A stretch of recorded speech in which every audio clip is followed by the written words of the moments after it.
dad used demons and the devil as the, oh, how would you like it if your little sister gets possessed by demons because you listen to the Michael Jackson CD? Not CD, the LP.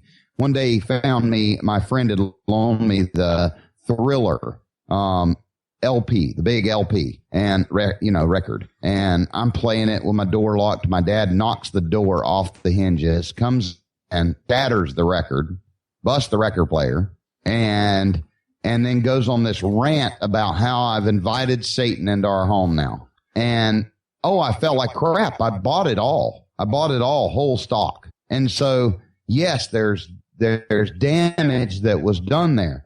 Not intentionally. My parents didn't intentionally do it, but I expect more from thinking adults. But the problem is with most people in religion, they either are there because it's just cool, it's what society does, or they're there with cognitive dissonance, and they have foregone logic and reason so that they can maintain faith. I've argued several times, even with some well-known pastors, that faith is not required anywhere else in life but religion.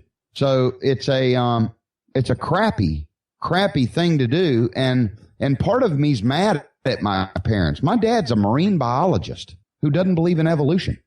That's got to be hard to reconcile in mind. Well, I say he's a marine biologist. He has a degree.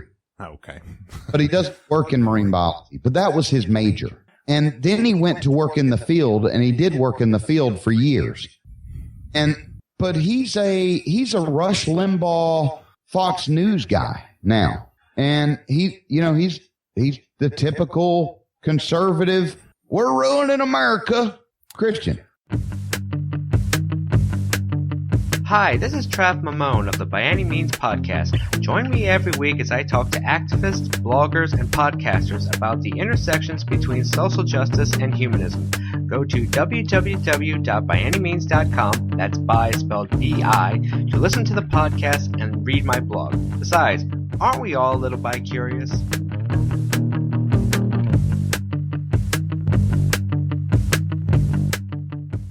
You, in the past, whenever we had the guy that killed the two Muslims, three, I can't remember off the top of my head. And then we had the guy that killed the two reporters. You had a rant before about,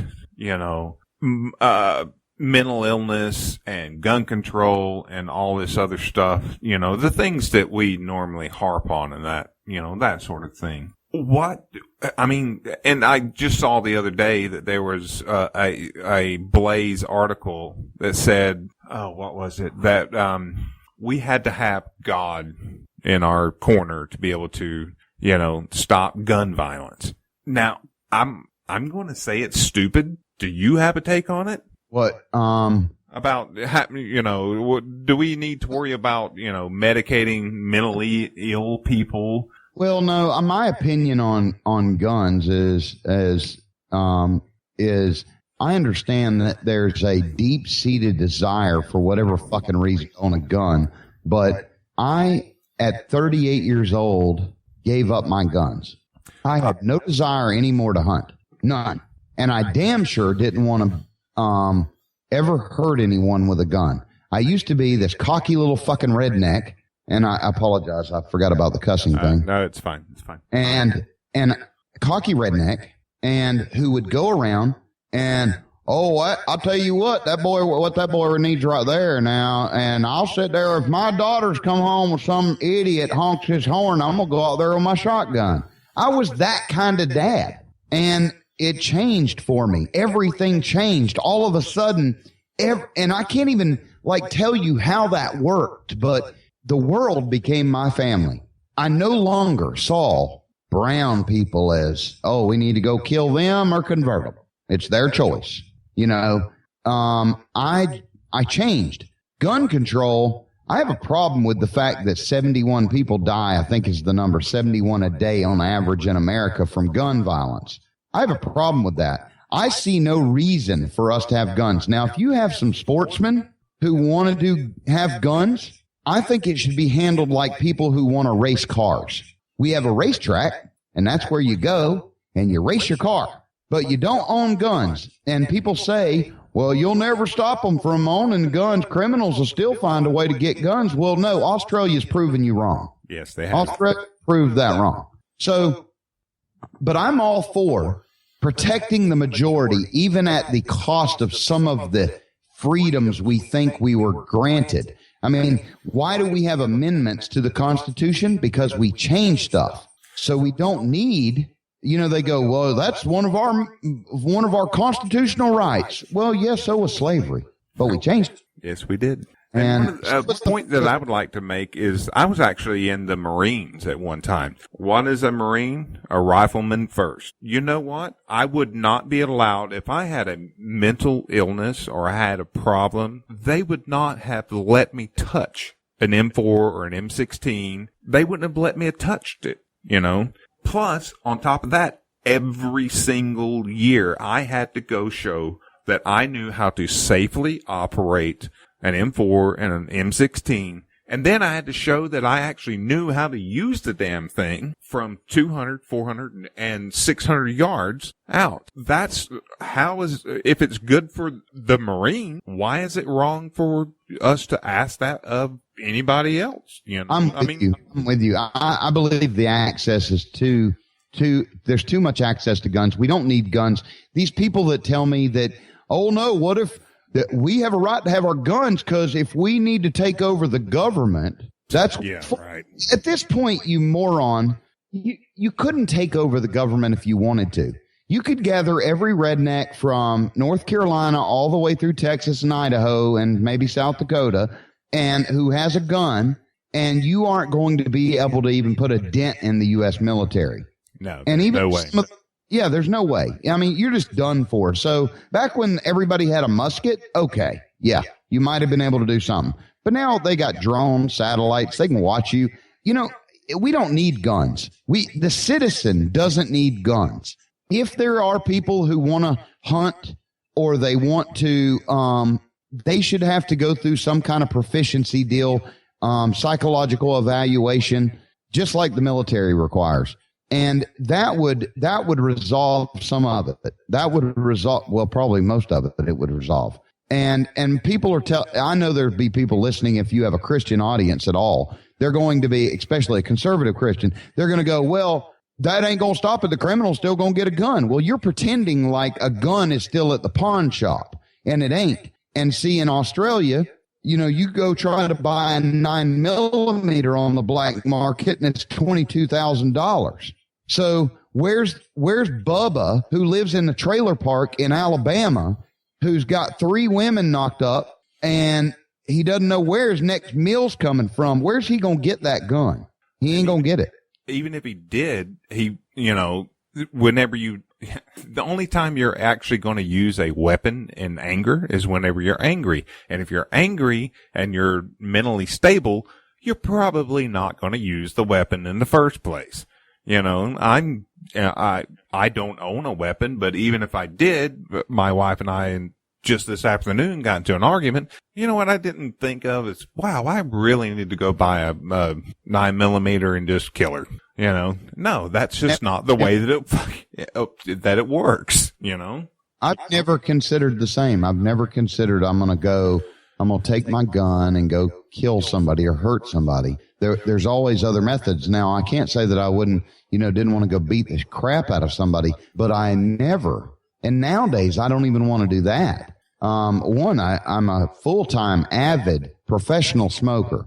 And so I don't even have the energy or the breath to fight you. And if I can't kick your ass in 3 seconds, I'm screwed. So I actually have to say that I've been almost a year not smoking. Wow. Congratulations. Thank you very much, sir. But you know what the weird thing is, though? Even though, like I said, I wouldn't consider nowadays actually trying to go and actively try to shoot people. I've actually had to actively try to shoot people. I've been deployed to Iraq. I can't say what happened, but I've had to actually shoot at people, and they stopped shooting at me because of my actions. Am I proud of that? No. But am I proud that I actually came home to my family? I'm very proud of that. My father did the same. She went She went to Afghanistan and to the forwarding operating base coast for 13 months. And now she didn't have to go into the field, but she was on base the whole time. But her best friend, who went to high school with her and went over there with her and was stationed with her in coast, she didn't make it back home. She got killed sniped right off the base from the Afghan mountains. So is it the Afghan mountains, the Pakistan mountains? Pakistan mountains.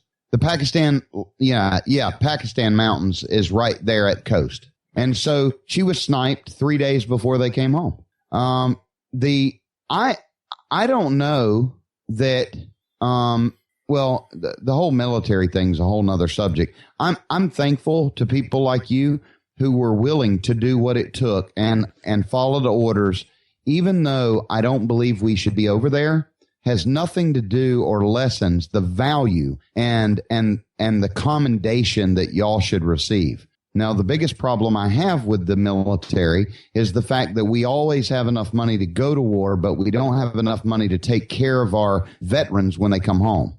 Along with that, we don't have enough money to be able to fund our national aeronautic space, NASA. We don't want to have enough money to be able to fund NASA. I'm going to try to steer it away in a little bit. Education. Or education. Or education. Right. How do we have homelessness in America? Go ahead. How do we have homelessness in America? Yeah. How do we have kids who only eat, their only meals are at school? And again, coming from a military person, and just to put this out there, I was literally barely above the poverty line in the military. How is that a thing? I mean, come on. No, it didn't. It didn't when our Congress gets $174,000 a year. Our Congress, each of them, plus they get that forever. After they serve 4 years, they get it forever. Can you imagine if we swapped that out and we told the Congress, listen, you get to work for 4 years, but that's over. Then you're done. And there is no benefits other than the little bit of medical benefits and stuff that you get afterwards. But my daughter just got out after 5 years. July made her 5th year, and she What just service? got out. She Army. Army, okay. Yeah, and she was Mike 88, which is military driving. So she did runs in Afghanistan, but she while she was there, they switched her. She was Mike 88, but she ended up doing like a paperwork shuffler. Do you know where Saskatchewan is? Probably not. It's in Canada. If you do, you might know a city named Regina. In Regina, there's a studio. And in that studio, there are, at least once a month, a bunch of skeptical atheist geeks and goofballs who get together to do a podcast. We are the Brainstorm crew, and we're trying to help spread a bit of reason and critical thinking while still having fun. Never taking things too seriously, but still not accepting everything we're told. We go through different topics, exploring them in depth, and often disagreeing. We try to stick to provable facts, and we never trust a myth. That's why we say we're woo-free since 2013. You can find us on iTunes, Stitcher, or Spreaker under Brainstorm, or check out our website, brainstormblog.net. I can't promise you'll always agree with us, but I can promise you'll have fun listening to us. Well, just to shift the subject to something lighter, how weird was Joseph Smith? Oh, wow. I just want to shift it to something else. Wow. Joseph Smith was batshit crazy, but he was also intelligent. Yeah. Now, the Mormons will give you the speech that here was this illiterate farm boy and just barely just wanted to be right with Jesus and went out in the woods and talked to Jesus, and Jesus came to him. Just came right out of the sky and landed right there in the woods, the grove, they call it, of trees. So, okay. Joseph Smith, we now have found so much evidence, real evidence, on Joseph Smith and the Mormon Church has had to change even the opening to the Book of Mormon they had to rewrite 10 years ago because of the findings that they found in Missouri in a library basement, where Joseph Smith, he was a con man, and they had to finagle the writings a bit so that they could make it match up with history instead of making up their own history. Now, just some misogynist piece of crap. just so a few of whoever our listeners are that don't know anything about Mormonism, can you explain the